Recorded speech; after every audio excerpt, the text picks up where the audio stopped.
Somos Estefanía Pérez, Sandra Milena Mora y Miguel Ángel Suárez, estudiantes de Psicología segundo semestre de la Corporación Universitaria Minuto de Dios. Mediante el siguiente video queremos explicar las funciones y las capacidades que posee el cerebro humano. La corteza cerebral hace referencia al estrato exterior del cerebro. Esta capa está formada por una fina película de tejidos nerviosos que envuelve la superficie de los hemisferios cerebrales.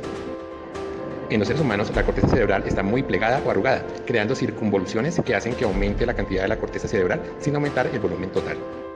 partes de la corteza cerebral. Si nos basamos tanto en la perspectiva estructural como en la filogenética de la corteza cerebral, se puede diferenciar tres clases diferentes de esta. Estas son las siguientes. Arquicorteza. Evolutivamente hablando, es la parte de la corteza cerebral más antigua, formada por los hipocampo. La arquicorteza es la encargada de aquellas respuestas automáticas y mecanismos fisiológicos responsables de la supervivencia. La paleocorteza filogenéticamente está a medio camino entre las zonas más primarias de la corteza cerebral y las más evolucionadas. Esta clase de corteza alberga las determinaciones de las vías olfatorias, encontrándose aquí el cerebro olfatorio de las personas. Isocorteza o neocorteza.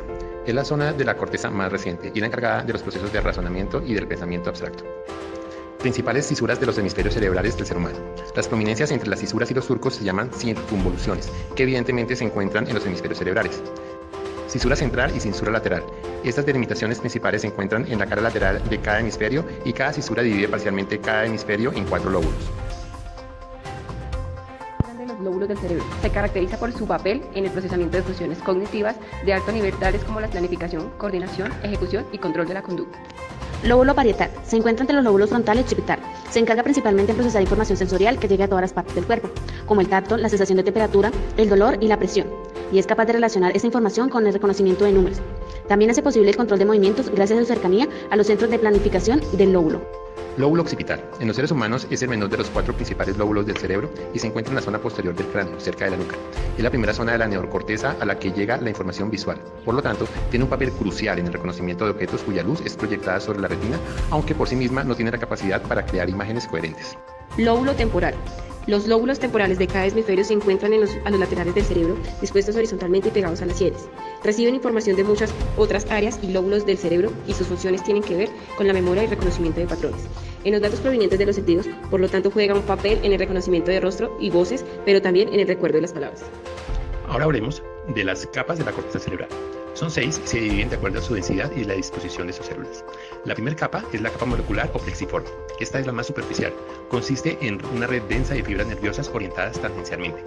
Derivan en dendritas de células piramidales y fusiformes, los axones de células estrelladas y de Marconi. También hay fibras aferentes que se originan en el tálamo de asociación y comisurares. Entre las fibras nerviosas hay algunas células de Cajal. Por ser la capa más superficial, se establece gran cantidad de sinapsis entre las diferentes neuronas. La segunda capa es la capa granular externa. Contiene un gran número de pequeñas células piramidales y estrelladas. Las dendritas de estas células terminan en la capa molecular y los axones entran en las capas más profundas. La tercera capa es la capa piramidal externa. Esta capa está compuesta por células piramidales. Su tamaño aumenta desde el límite superficial hasta el límite más profundo. Las dendritas pasan hasta la capa molecular y los axones hasta la sustancia blanca como fibras de proyección, asociación o comisurales. La capa 4 es la capa granular interna. Esta capa está compuesta por células estrelladas dispuestas en formas muy compactas. Hay una gran concentración de fibras dispuestas horizontalmente, conocidas en conjunto como la banda externa de Baillargeon. La quinta capa es la capa ganglionar o capa piramidal interna. Esta capa contiene células piramidales muy grandes y de tamaño mediano. Entre las células piramidales hay células estrelladas y de Martinotti. Además, hay un gran número de fibras dispuestas horizontalmente que forman una banda interna de Baillargeon. En las zonas motoras de la circunvolución percentral, las células de proyección de Betz dan origen aproximadamente al 3% de las fibras de proyección del haz corticoespinal. Y finalmente encontramos la capa multiforme o la capa de células polimórficas. Aunque la mayoría de las células son fusiformes, muchas son células piramidales modificadas cuyo cuerpo celular es triangular u ovoide. Las células de Martinotti también son conspicuas en esta capa. Hay muchas fibras nerviosas que entran a la sustancia blanca subyacente. Tipos de neurona. El cerebro humano tiene aproximadamente entre 80 y 100 mil millones de neuronas. Las redes neuronales son las encargadas de realizar las funciones complejas del sistema nervioso, es decir, que estas funciones no son consecuencia de las características específicas de cada neurona individual. Tipos de neuronas según la forma. Existen 4 tipos de neuronas principales que se caracterizan por su forma. Las neuronas unipolares son las más comunes en los invertebrados. Estas neuronas se caracterizan por una proyección principal que sirve de axón y las dendritas. Las neuronas bipolares Transmiten señales desde el cuerpo de la célula, va al cerebro y la médula espinal, y las dendritas que envían señales desde los órganos del cuerpo al cuerpo celular. Estas neuronas bipolares se encuentran en órganos sensoriales como los ojos, la nariz y los oídos. Las neuronas pseudounipolares son las responsables del sentido del tacto, del dolor y la presión. Las neuronas multipolares son las dominantes en los vertebrados en cuanto a números. Estas neuronas son las más parecidas a las neuronas modelo que generalmente vemos en los dibujos de estructuras de las neuronas. Cada uno de ellos tiene un cuerpo celular, un largo axón y dendritas cortas. Tipos de neuronas según la función.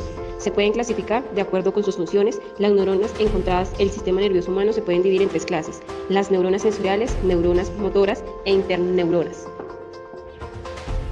Neuronas sensoriales. Informan sobre lo que está sucediendo dentro y fuera del cuerpo y traen esa información al sistema nervioso central para que pueda ser procesado. Las neuronas sensoriales son las neuronas que aprovechan la información de los diferentes órganos sensoriales como ojos, nariz, orejas, boca, lengua y piel. Neuronas motoras. Las neuronas motoras obtienen información de otras neuronas y transmitir órdenes a los músculos, órganos y glándulas. Las neuronas motoras transmiten señales desde el cerebro a la médula espinal a los músculos para iniciar la acción o respuesta a estímulos. Interneuronas. Son la clase más numerosa de las neuronas y están implicadas en el procesamiento de la información, tanto en circuitos reflejos simples y más complejos en el cerebro. Sirve como conectores de neuronas. Las interneuronas locales tienen axones más cortos que crean pequeños circuitos entre las células del cerebro o las de la región.